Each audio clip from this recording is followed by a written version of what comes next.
Тадик Халчин Мягкой. Добрый день, уважаемые радиослушатели. Вы на волне 101,3 FM Радио России Ингушетии. С вами Танзила Пугоева. За пультом управления Мария Дзортова и Белла Алмазова. В прямом эфире информационно-музыкальная программа «Утро Ингушетии». Если хотите быть участниками нашего эфира, у вас есть возможность просто позвоните нам по номеру 22 41 34 и напишите сообщение на WhatsApp на номер 8 928 734 77 98.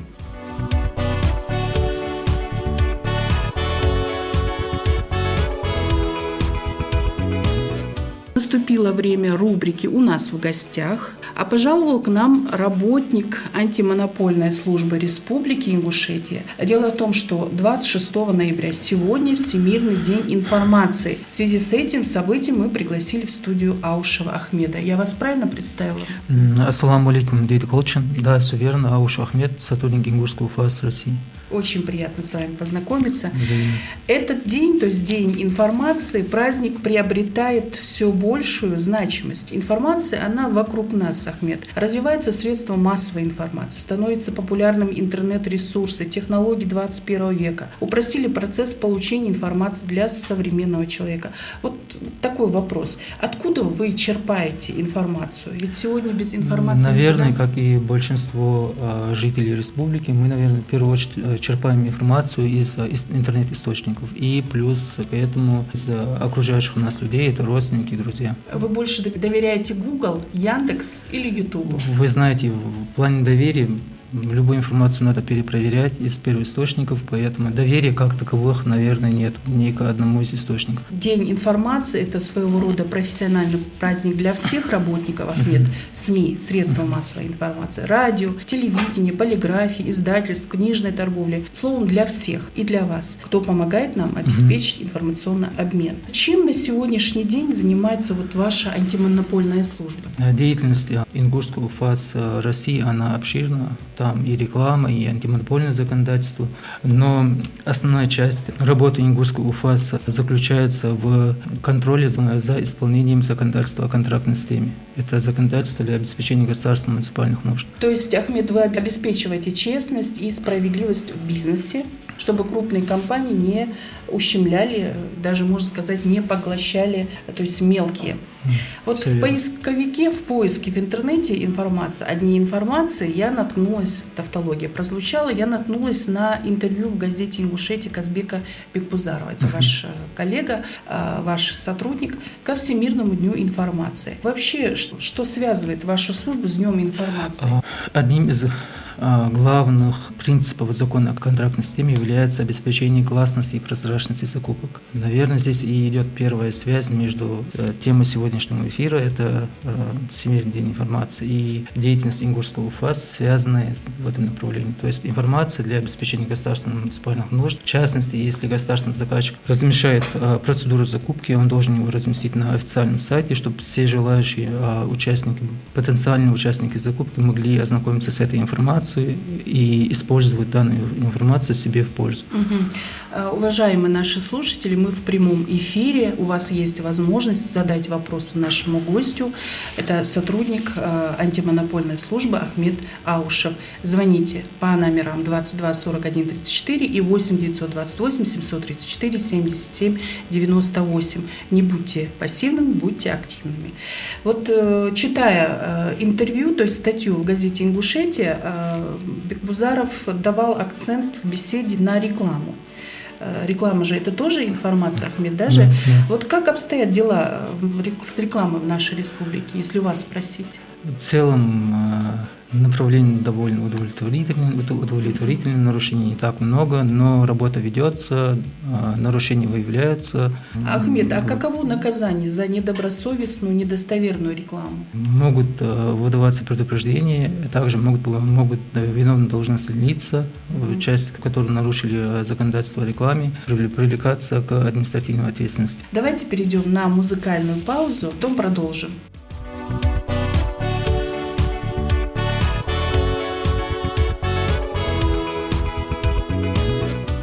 Вы снова на волне 101,3 FM. С вами Танзила Пугоева. Напоминаем, у нас в гостях Ахмед Аушев, работник антимонопольной службы Республики Ингушетия. Ахмед, вот такой вопрос. Вот когда-то какие-то погрешности бывают в бизнесе, допустим, в рекламной деятельности. Вы как-то предупреждаете, даете понять, что такое, что поступать так нельзя? В случае, как мы работаем в Ингушский УФАС, к нам поступают жалобы от участников закупки. Также может поступить информация от организаций и от разных организаций, в том числе от физлиц, в которых содержится информация о нарушении законодательства о контрактной системе. В таком случае мы проводим, либо рассматриваем жалобу по существу, либо проводим неплановую проверку. И по итогам проведения контрольных мероприятий, в случае выявления нарушений, мы фиксируем нарушения, привлекаем должностные лица к административной ответственности. И в случае, если есть возможность восстановить, если каким-то образом законные права и интересы участников закупки ущемлены, и есть возможность восстановить эти интересы, то есть контракт не заключен, либо идет стадия подачи заявок и нарушение еще на том стадии, когда их можно исправить, выдаем предписание об устранении нарушений законодательства о контрактной системе. Ахмед, вот основная часть вашей работы связана с, как мне стало известно, с федеральным законом под номером 44. Что это за закон? Расскажите. 44-й федеральный закон о контрактной системе в сфере закупки и обеспечения государственных и муниципальных нужд регулирует отношения, направленные на обеспечение государственных и муниципальных нужд. В целях повышения эффективности, результативности осуществления закупок, обеспечения гласности и прозрачности осуществления таких закупок, предотвращения коррупции и других злоупотреблений в сфере государственных заказов. Вот в начале нашей беседы вы сказали, к вам поступают жалобы, и вот в этом году сколько было рассмотрено? И вообще, что входит в нарушение? Какие существуют типовые нарушения? В рамках осуществления контроля в сфере закупок в Ингушский УФАС России с начала января по текущий момент поступило 216 жалоб от участников закупки. При этом из общего количества жалоб 46 жалоб были возвращены обратно участникам ввиду того, что их жалобы они не соответствовали требованиям законодательства. То есть либо там нету подписи участника, либо нету довода, о чем он жалуется. По разным объективным причинам их жалобы были возвращены. 46 жалоб были отозваны самими заявителями. Они имеют такое право, и после того, как они подали жалобу, они могут ее отозвать обратно, и они пользуются своими правами, отсылали свои жалобы. И при этом за отчетный период, точнее за этот 2019 год, рассмотрены по существу 124 жалобы. Часть из них признана обоснованными и частично обоснованными, и, как вот ранее говорилось, выдавались предписания об устранении нарушений законодательства о контрактной системе. Ну вот нарушения выявлены, и что дальше? Ограничивать деятельность, штраф, что? Нарушения выявляются разные. В случае, если имеет место нарушение ограничений участников закупок, в основном выдаем предписание и восстанавливаем законные права участников. Если же выявленные нарушения носят формальный характер и они не влияют на общую картину закупок, в таком случае признаем нарушение, фиксируем нарушение, привлекаем должностное лицо, накладываем штрафы, но при этом саму процедуру закупки не трогаем, так как выявленные нарушения не влияют на общую картину. Вот как-то я читала, что существуют какие-то типовые нарушения, или я повторяюсь. Что это такое вообще? Типовые нарушения – это более распространенные нарушения в сфере обеспечения государственных муниципальных нужд. К ним относятся, вот если так обобщенно разделить на группы, то первая группа – это нарушение части размещения информации, и к таким нарушениям относятся нарушение части неразмещения извещения о проведении закупки, нарушение срока размещения извещения о закупке. Часто бывает так, что документы, составляемые при проведении закупки, это протокола рассмотрения заявок, подведения итогов, что протокола не размещаются. И также бывает такое, что документы необходимые, которые необходимо разместить в ЕИС. ЕИС – это единая информационная система. Заказчиками данной информации не размещается ЕИС. Бывает такое, что обоснование МЦК, начальной максимальной цены контракта не размещена. Бывает такое, что и документация не размещена, и проектно-сметная документация не размещена. В таком случае, как и сейчас говорилось ранее, выдаем предписание о том, что документацию разместили и обеспечили гласность и прозрачность закупок. Ахмед, спасибо вам за информацию. А вот что бы вы хотели добавить и вот ваши пожелания? Просто хотелось бы еще дополнить, части касающиеся типовых нарушений, я просто не до конца договорил. Также часто имеют место такие нарушения, как неверный выбор способа определения поставщика. Государственные муниципальные заказчики обязаны проводить торги конкурентными способами определения поставщика, за исключением, когда закон предусматривается заключение контракта с единственным участником закупки. 44-й федеральный закон регулирует, в каких случаях необходимо применять какой способ определения поставщика. Это конкурс, аукцион, запрос котировок, запрос предложений или заключение контракта с единственным участником. В практике часто встречается такое нарушение, что государственный муниципальный заказчик неверно определяет способ определения поставщика. За это значительные штрафы накладываются административные. Виновные должностные лица привлекаются к ответственности. Хотелось бы на это обратить внимание, чтобы особое внимание государственные муниципальные заказчики обращали статью 93-44 закона о заключении контракта с единственным участником, ввиду того, что, допустим, закон, пункт 4 части 1 статьи 93 предусматривает заключение контракта с единственным участником, не превышающий определенного лимита. Это не более 5% или не более 2 миллионов от совокупного объема. При этом часто при проведении выездных неплановых проверок выявляем превышение лимита, то есть если закон предусмотрено заключение определенного количества, они превышают это количество. Случается и по факту, как каждый последующий контракт, который заключен с превышением лимита, уже получается это прямой контракт, это существенное нарушение законодательства. Также частым явлением является нарушение порядка отбора участников закупки.